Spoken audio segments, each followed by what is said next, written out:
即马中央推出新青安贷款，要减轻少年人买厝负担。即马说传出讲有人是找人头去贷款擦地皮。即马财政部已经甲银行讨论出共识，过来要贷款的，就要签切结，嘛要加强清查，敢是有买来税人的。若是有违规，就要甲补助，搁吐倒转去。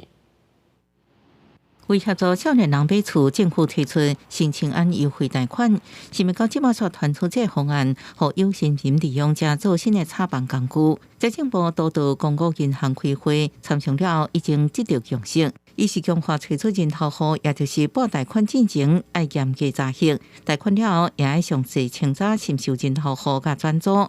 投资大户利用人头户来办新青安，而且违规出租的话，并且不让租客去申报、去报税，这样子的话呢，这个政府的资料就查不到。开放租客检举，这样子可以比较容易把这个违规的大户给抓出来。除了加强贷款进程审核甲贷款了后管理以外，新贷户拢要签切结书，而且明确建立违反规定爱行补贴利息这条款，故户是免签切结书，毋过若是违反，就要照个案情形，依照规定尽责来处理。